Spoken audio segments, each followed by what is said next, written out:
I've been in an accident!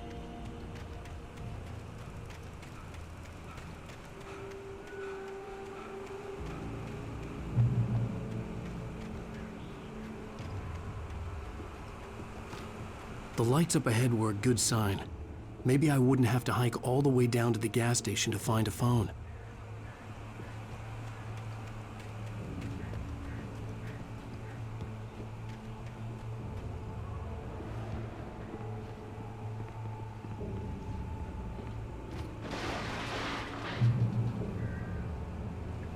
Anybody there? Please, I've been in an accident!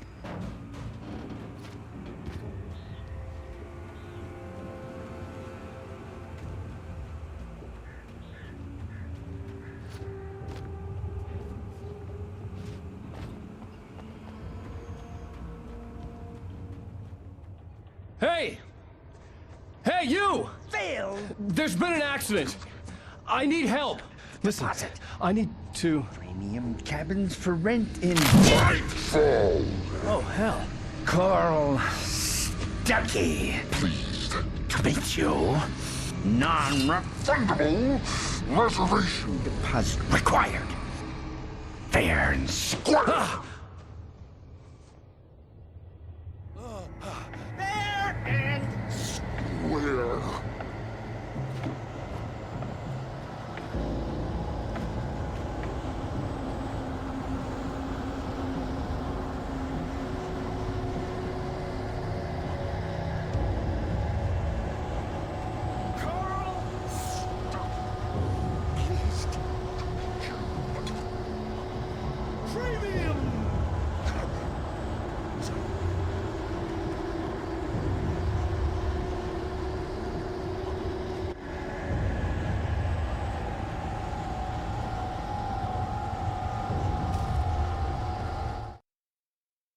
The Taken stood before me. It was impossible to focus on it, as if it stood in a blind spot caused by a brain tumor and eye disease.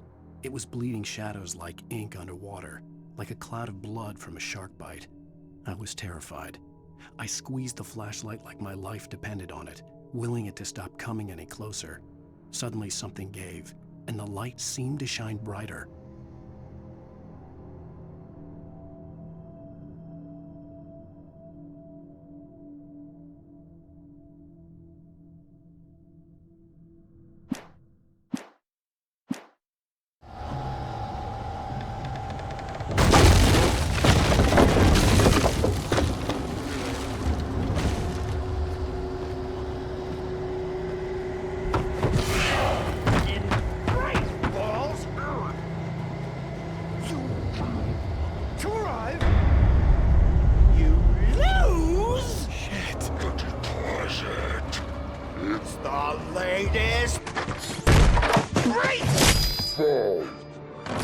I had to figure a way out of this. Any second now, and Stuckey would be knocking on the door with his axe like Nicholson in The Shining.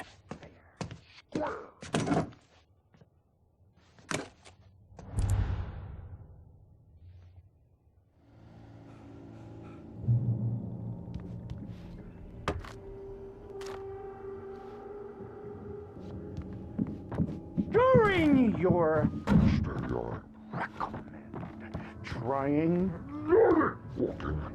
it's the latest thing in Yes. Testably. Great Falls Sheriff Station. Hello? Hello? One Stone.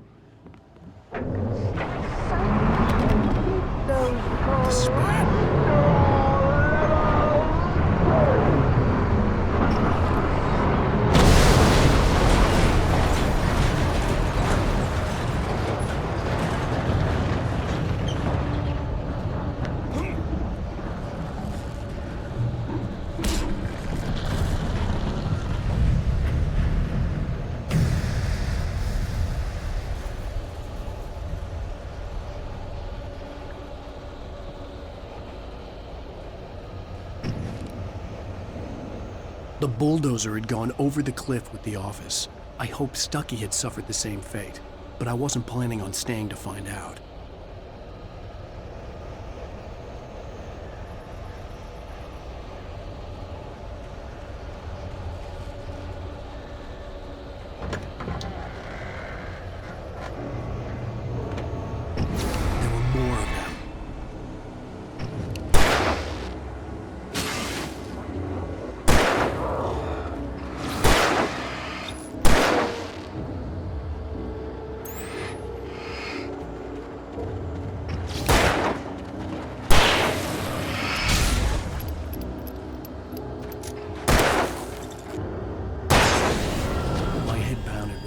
reaction. I'd never fired a gun outside a shooting range, and now I just killed someone. Or something. There were no bodies. They just disappeared. If I was dreaming, it felt real enough to make me sick.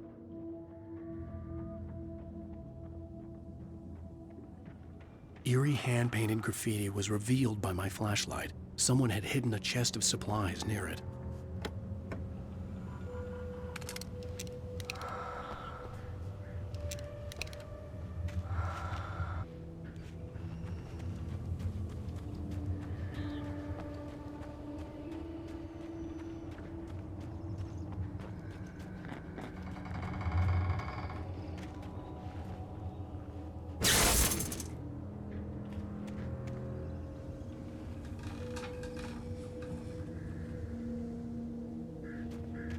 The dark forest was the last place I wanted to go, but I had no choice. I had to get to the gas station.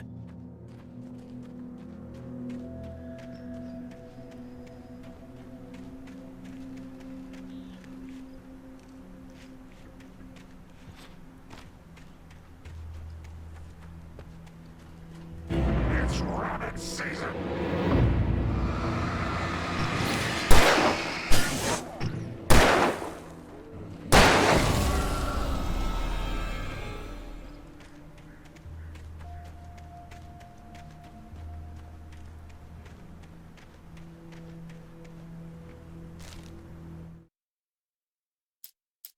Rose knew she had been gushing, but right now, she didn't care.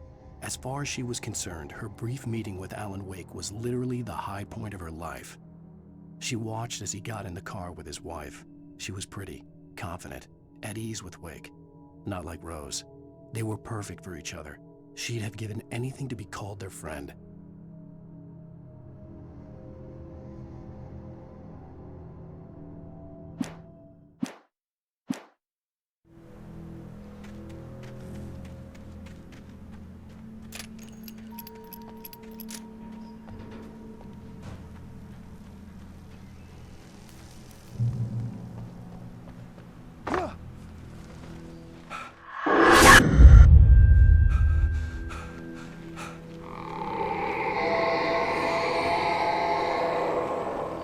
What the hell was that?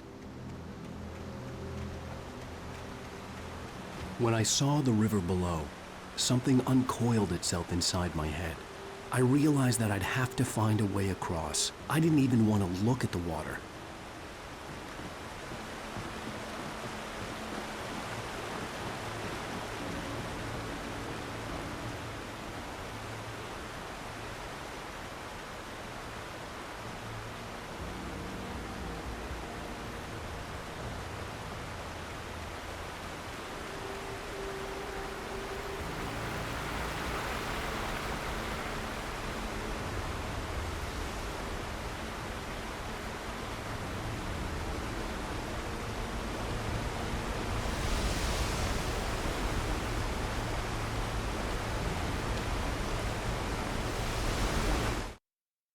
Barry Wheeler was bouncing off the walls.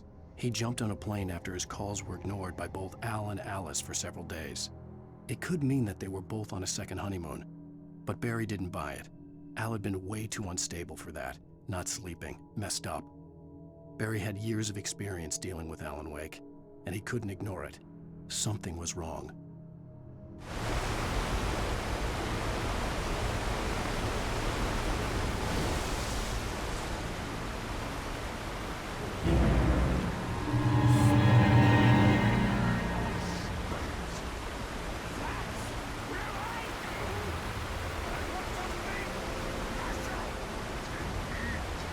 Stucky was still out there, in the dark, stalking me.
The staircase was broken.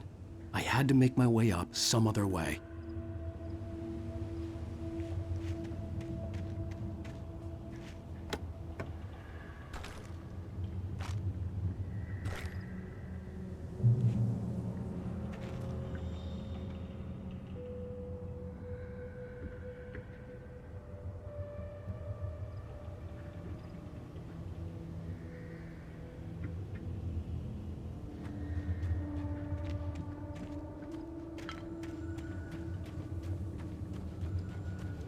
I couldn't stay here.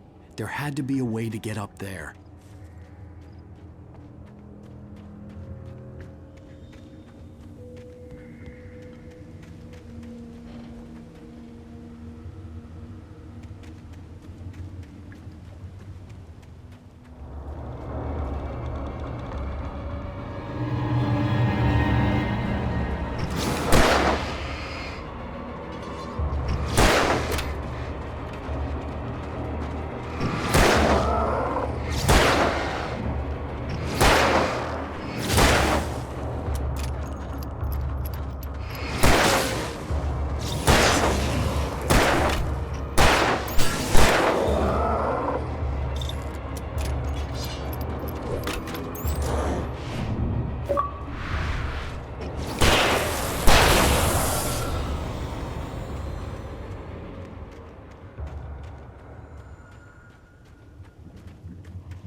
With all this forestry equipment around, there had to be something I could use to reach the top.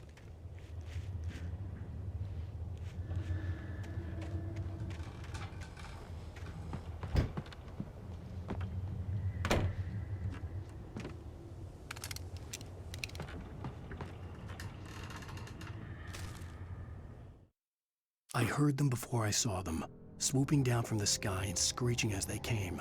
I spun around just as the cloud was upon me.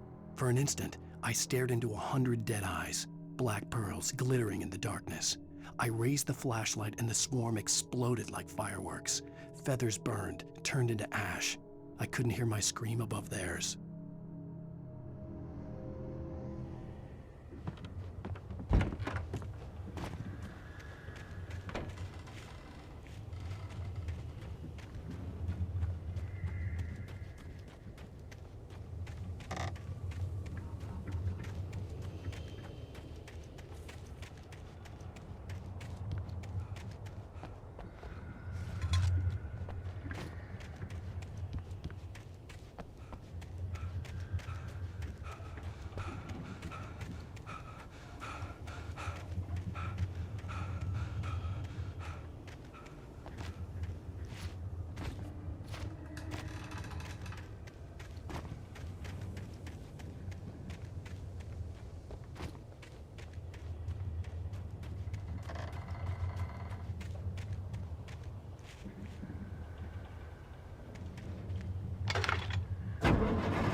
I was just outside for a breath of fresh air, and what a night.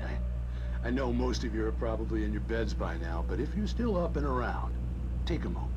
Step outside for a spell and breathe in deep.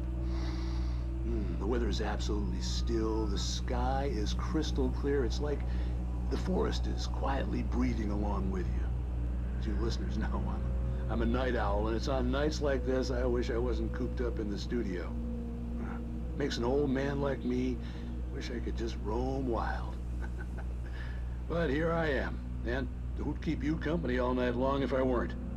It looks like I'm not the only one staying up late. Caller, you're on the air. Hey, Pat, it's Maurice Horton. Hello, Maurice. What are you up to? Well, I was just taking Toby on his walkies. Oh, isn't it beautiful out there? Sure, but Pat, the reason I called is that Toby heard something rustling in the undergrowth and took off after it, and I couldn't find him. Probably a rabbit. Sure. Toby loves rabbits. Well, sure. Anyway, I figured that, if anyone runs into Toby, they could grab him. My number's on his collar. And Toby's a friendly dog? Oh, Toby loves people.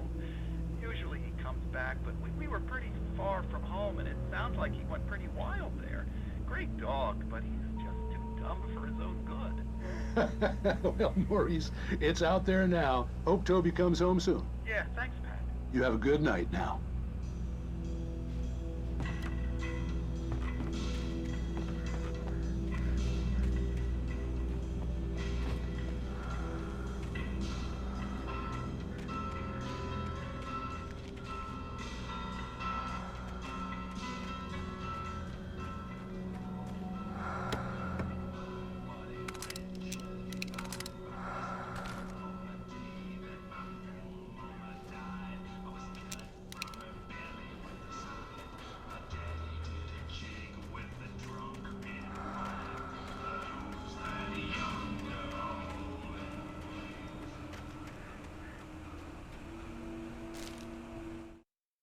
At first, I kept finding the pages as if by accident.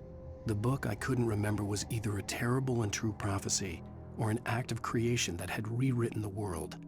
I began to hunt the pages feverishly, for they held the answer to the mystery. With it, I could save myself. With it, I could save Alice.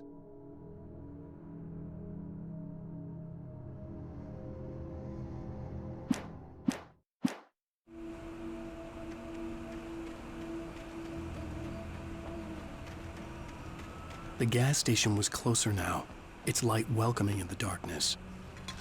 Paul makes the best dogs in the state.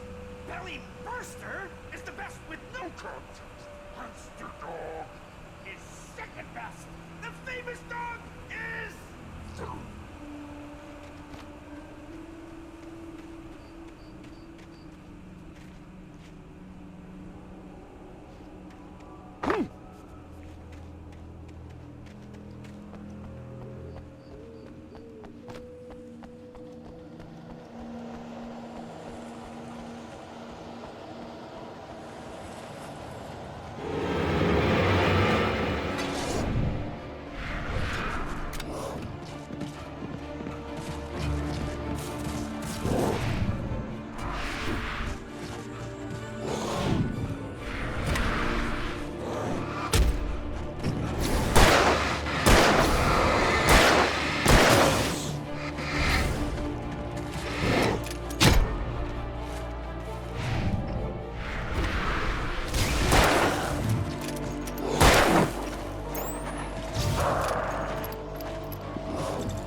The gas station was closer now, its light welcoming in the darkness.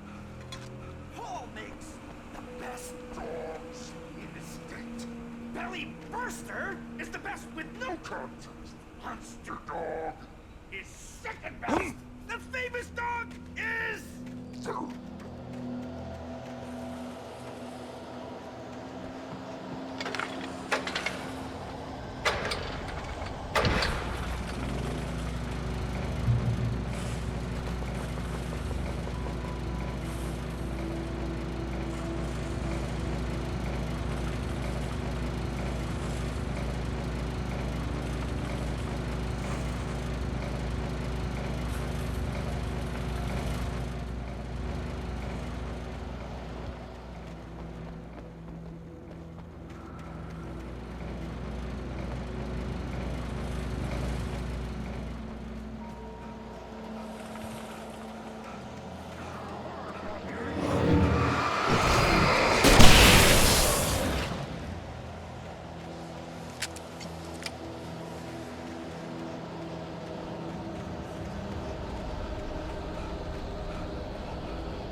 cabin on Cauldron Lake? She asked. The sheriff looked at me suspiciously. The early morning light flooded through the office windows. I would probably never have gotten out of the woods alive without her help, but I couldn't tell her the truth of what I'd faced the previous night. She'd think I was lying or crazy. She'd lock me up, and she wouldn't help me find Alice.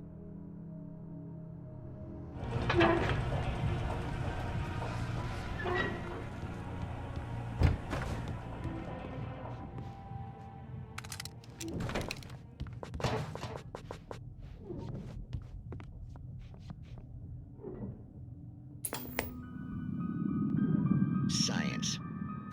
It bestows immortality on those who advance it to elevate all of mankind.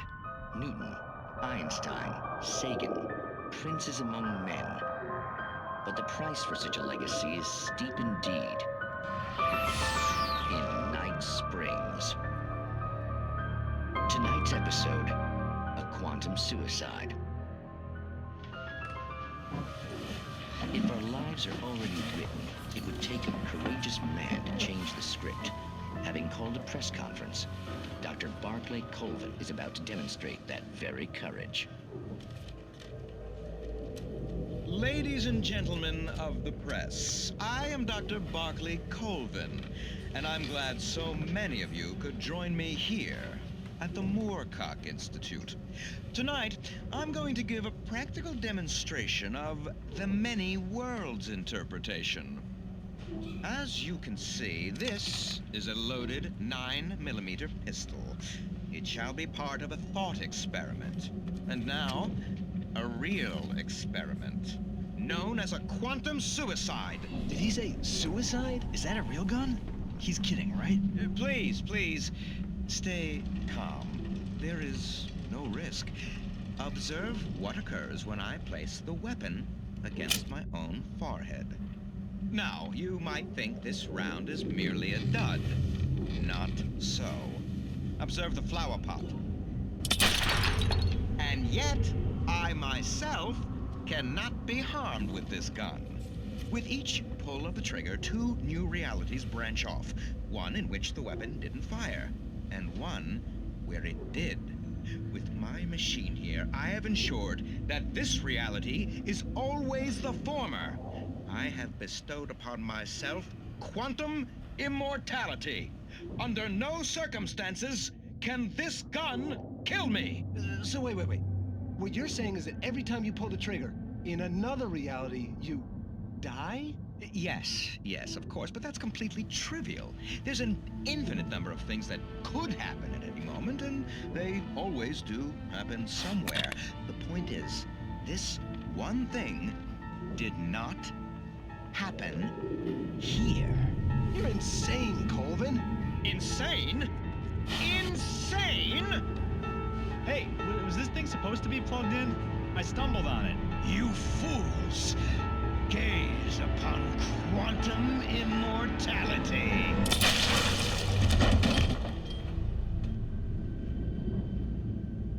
Poor Dr. Colvin, felled by his own hubris or the ignorance of the masses. Perhaps he should have left the crate unopened, the decaying atom unobserved. Curiosity often kills the cat. In Night Springs.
forgotten these Morgan has destroyed that rector!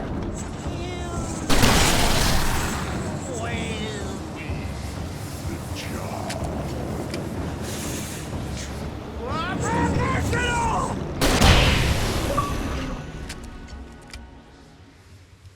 Stucky's body vanished, leaving behind only a lifetime of nightmares to come, assuming I'd reach the lights of the gas station alive.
I recognized the parade float I had seen in Bright Falls when I first arrived with Alice.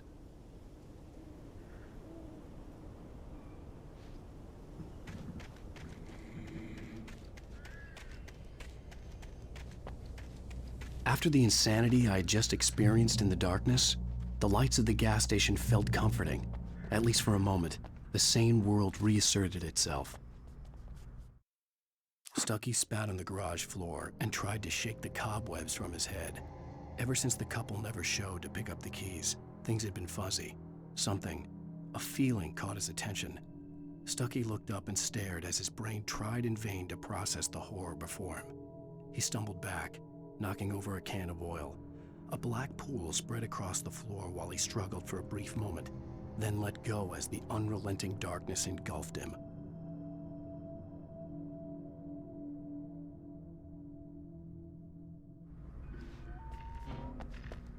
The Deer Fest had been 2 weeks away when we arrived. If the day count on the banner was right, I was missing a whole week between the night we got here and now.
I had to get inside the gas station to find a phone to call for help.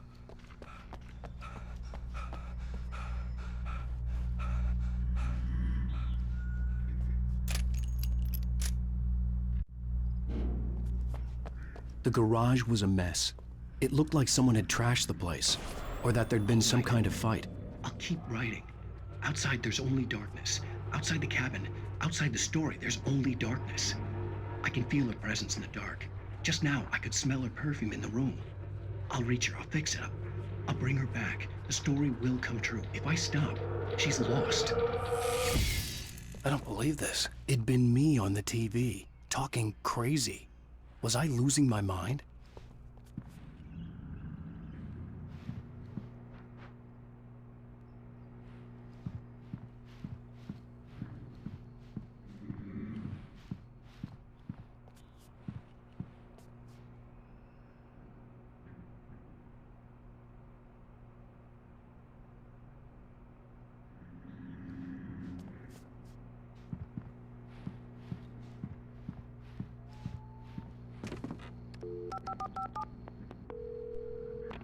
Great Falls Sheriff Station.